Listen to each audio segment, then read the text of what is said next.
did say that very same thing, Jim, when I spoke to Bob O'Neill, when there was a ceremony for him. I had been coming into the Codey gym for 40-some years, and it was the first time I ever got a round of applause. So it's nice to hear. I'm humbled to receive this award. I really am. It's hard to put in words the kind of emotions that you feel. I'd like to thank WBEC, Field Co-op Bank, for consider me, especially the athletic directors who nominated me. I told a couple of them earlier today, those people are the unsung heroes of athletics in Mercer County. They never get the respect and the compliments that they deserve. So you guys, I thank you very much. What's personal to me about the award, in addition to being humbled, John Codey was a very close friend of mine. John and I passed the basketball exam, it seems like 100 years ago, together. Appreciated basketball for a while. Together, John went primarily a different direction with football, and obviously his track record speaks for itself. But I am humbled to receive the award in his name. And he passed away way too soon. But his legacy will live on with the inclusion of this award. It also was special to me because, as Jim said, as far as the WBEC caravan, I'm joining other members of my family. My son Kevin, I think it was 1982, was the athlete of the year. He's here tonight. My daughter Anna, I can't remember the year, I think it was 1995. She was the female athlete of the year. And my brother Tom was multiple coaches of the year. By the way, Eric, I'm a twin too. And the same kind of promotions that you spoke about being a twin, Tom and I are 73 years old, and it still works that way. Take my word for it.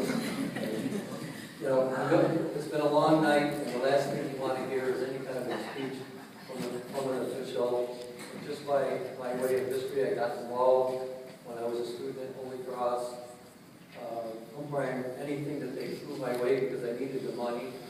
I graduated in 1963, and after 3 years in the professional world, I came back here to work and got involved in basketball, and kind of the rest is history. The kinds of experiences I've had, the kinds of places that I've been, doing the NCAA tournament, it was at Amherst, it was something I'll never forget.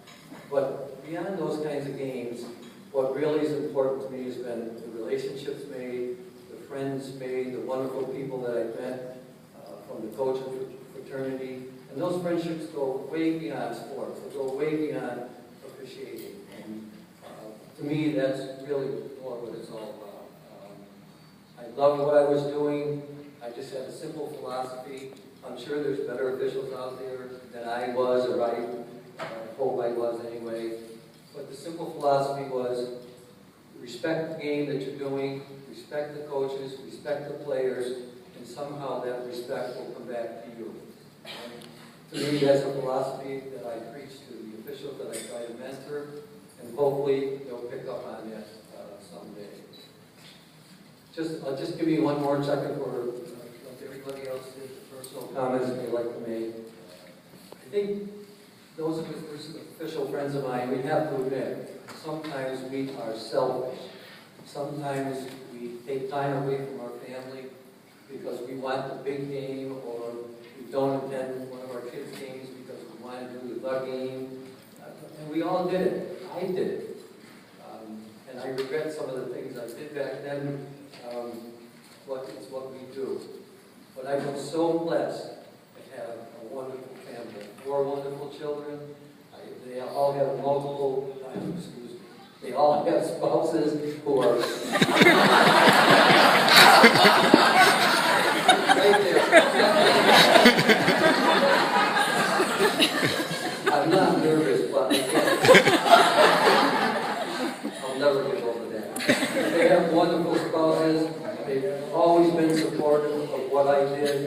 They never complained. But the glue that held that together for me was my wife, Phyllis. It's probably over 1,000 games, all the sports I officiated, that I was gone. And counting now all the assigning that I do, all the games that I go to, all the evaluations 50 years, she's never complained. We're going to observe our 50th wedding anniversary in a couple of weeks, and nobody has had it better than I have. So I'd like to thank her, thank my family, and congratulations to all award winners. You're here because you deserve to be here. Bless you, and good luck to all of you. Thank you very much.